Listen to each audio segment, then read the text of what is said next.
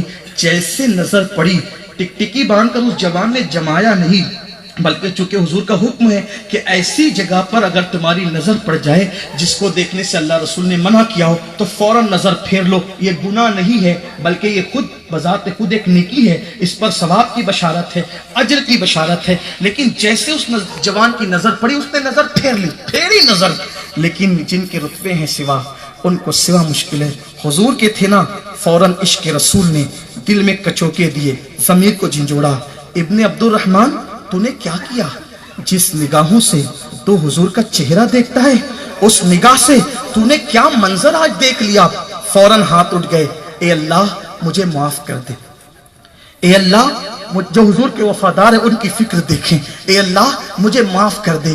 اور مولا اگر معافی نہیں ہو سکتی، تیری شان غیرت اور تیری شان عدل کا تقاضا یہی ہے کہ معافی نہیں ہوگی آج، تو مولا تو جو چاہے مجھے سزا دے دے، میں ہر سزا کا بوجھ اٹھانے کے لیے تیار ہوں، لیکن میری عرضی ہے کہ میرے اس گناہ کی خبر میرے محبوب کو مت ہونے دینا، میرے اس گناہ کی خبر میرے محبوب کو مت ہونے دینا۔ اگر اس گناہ کی خبر ان کو ہوئی تو ان کا دل دکھ جائے گا۔ مولا میں بڑے سے بڑی مصیبت اٹھا سکتا ہوں، لیکن محبوب کے دل کو تکلیف پہنچے میں یہ مصیبت نہیں سہ سکتا۔ اور پھر ابن عبد الرحمن وہ جوان نہ وہاں بلانے گئے، نہ واپس لوٹ کر گئے۔ پھر ابن عبد الرحمن کو کسی نے نہیں پایا۔ میرے آقا نے ایک دن پوچھا حضرت سلمان فارسی سے، سلمان ابن عبد الرحمن نہیں دکھتا۔ عرض کی آقا پتہ نہیں وہ کہاں کھو گیا، اس کے گھر والے بھی صحیح طور پہ نہیں بتا پا رہے کہ وہ کہاں چلا گیا، پتہ نہیں کہاں گیا۔ ایک دن، 2 دن، 10 دن، 20 دن، 40 دن بیتے تو ایک دن میرے آقا علیہ السلام نے فاروق اعظم کو اور سلمان فارسی کو دونوں کو بلایا، اور بلا کے کہا سلمان اور فاروق دیکھو ابن عبد الرحمن ایک جنگل میں غار میں بیٹھ کے رو رہا ہے، اس کو بلا کر کے میرے پاس لاؤ۔ وہ جنگل میں بیٹھ کے رو رہا ہے۔ یاد رکھنا ہم کسی مردہ نبی کا کلمہ نہیں پڑھتے، جو مر کے مٹی میں مل گیا اس سے ہمارا کوئی تعلق نہیں ہے۔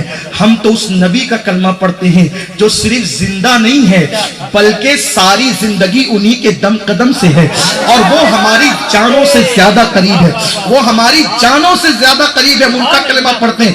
ہم دن کے اجالے میں، رات کی تاریکیوں میں، فضاؤں کی بلندیوں میں، غار اور غفاؤں میں نرم نرم گدوں پہ لیٹ کے ہم کب کہاں کیا کرتے ہیں ان سے کچھ پوشیدہ نہیں ہے۔ جس کی نگاہ سے خدا کی ذات نہ چھپی اس کی نگاہ سے ہمارے اعمال کیسے چھپ سکتے ہیں؟ اللہ اکبر۔ میرے آقا نے فرمایا جاؤ، سلمان اور فاروق اعظم سے کہا جاؤ اور ابن عبد الرحمن کو بلا کر لاؤ، وہ غار میں بیٹھ کے رو رہا ہے۔ اللہ اللہ۔ اب یہ دونوں چلے، چلنے کے بعد اس جنگل میں پہنچے جہاں نشاندہی کی گئی تھی۔ ایک چرواہا تھا،